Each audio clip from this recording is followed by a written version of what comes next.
Welcome to another episode of Same Cast Different Day podcast. I'm your host, Martel Rowland.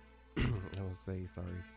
Excuse my voice a little bit. My allergies are still bothering me quite a lot. But on this week's episode, well, I shouldn't say this week's episode. This episode this week already came out, so it's almost like a special episode. But I want to talk the presidential debate, and all I have to say is if you do not have your mind made up about who you're going to vote for, that presidential debate should have basically summed it up for you who you should vote for. Let's start with Mike Pence. He did not answer not one question. Not one. It's like he avoided every question. And it's like, how do you expect the American people to vote for you if you don't answer none of the questions? He told a bunch of lies, and then some of the stuff that he said didn't even make sense. And there were times where it was a certain topic that was supposed to be talking about, and he wasn't even talking about the topic. He wanted to go back on things that happened 5 minutes ago. So, in my opinion, he did not bring it. He was not all the way there. He did take advantage of some moments, but overall, people are saying Harris could have pushed back a little bit more, which I don't believe she really needed to. To be honest, I think that she did just fine. According to CNN, I think Mike Pence only had like 4 or 5 or more seconds of her speaking time. So basically, everyone's had even speaking time, except for like off about 6 seconds or something like that. So yeah, and then Kamala Harris won my vote, even though I already voted. I voted early. I did absentee voting. I voted by mail, so my ballot was already sent in. But to be honest, if I was that person who didn't know who I was going to vote for, she would have sealed my vote with that performance she did last night. I liked how she didn't answer all the questions. There was one question she didn't answer, but overall, I was satisfied with her performance in the debate. I thought that she did hold her own against Mike Pence.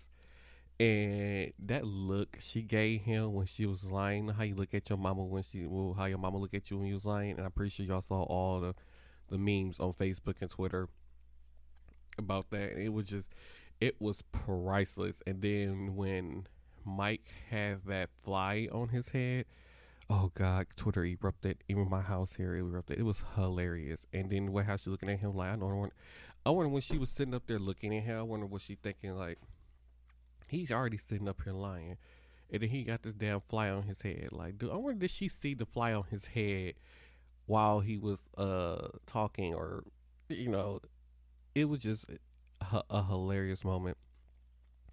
And with this election, when I say election, with this debate, I do believe the American people won. They finally got to hear about some of the issues that was going on, and all these other things. So overall, I really enjoyed watching this debate, even though, once again, the Trump administration just proved that they're a bunch of liars, as usual. Um, the one part that got me was when they were talking about like the coronavirus, and then Pence brought up swine flu during the Obama administration, and he was like, that the Obama administration was lucky that swine flu wasn't as bad as it was, unless they would have had 2 million deaths on their hands if under the Obama administration compared to the 200,000 that died from coronavirus. And like they had said on CNN, like, I can't think of one person that I know personally who have caught swine flu, and that whole swine flu thing, it came and went so fast. So it was like, it got to the point where I actually forgot that swine flu even happened. But then Mike Pence and President Donald Trump, whatever you want to call yourself, what about Ebola? What about Ebola? That happened under the Obama administration too. Guess what?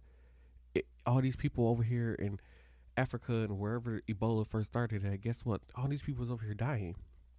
We had one confirmed case, and I think that person was flying back to America when that case was confirmed or something like that, or he caught it overseas wherever he was at, and he was the only person who catch it. That's how under control that the administration had it. And then, like Kamala Harris said, they had scientists over in China who was working and collecting data on what was happening now that the Obama administration sent over.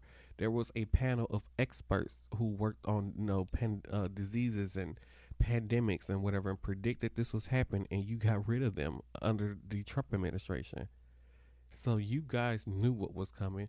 You knew back in January what was coming, but yet you decided not to say nothing, and you waited until March when you caused a panic. Although y'all said y'all want to downplay it to not create panic, but you did create a panic anyway. So Donald Trump going into the next presidential debate, if we have it considered that he tested positive for the coronavirus, and then he think he trying to downplay it like he's not, like it's not really affecting him. If you need oxygen, according to like doctors and stuff, you need oxygen and everything. We're needing oxygen while testing positive for coronavirus, and it's something to be very alarmed about. And he's not as healthy as some of these doctors or people are out here claiming. Just saying. And then the simple fact that a lot of these White House people have tested positive, just to show after he had did this what was it? Some type of thing in the Rose Garden. I don't know, don't remember what it was. Some type of rally, I think, or it was the convention thing. I don't know, but anyways, after he had this whole thing at the Rose Garden, all these people started testing positive, including the First Lady and Donald Trump. So it's just to prove that even though they were outside, it's still deadly and it still spread it. And Trump was still going to try to defend that it wasn't because of that. But anyways, uh, you know, I believe the presidential debate was being watched worldwide, and I think this presidential debate did not make Americans look like a complete fool, which the last one did, thanks to Donald Trump and his shenanigans. So yeah, like I said, oh my god, my allergies are like really bad. I really need my medication to kick in. Um, oh my god, that threw me off. Oh yeah, so we did not look like a complete fool. Um, Overall, like I said, the American people won with this debate, and I'm so happy that we finally got to hear actual questions being answered by once again the Biden administration. Um, so yeah, overall I'm happy with the debate. I'm happy with Kamala Harris. I hope I pronounced her name right. And like once I always say, make sure you get out there and vote, and please vote and make your voices be heard.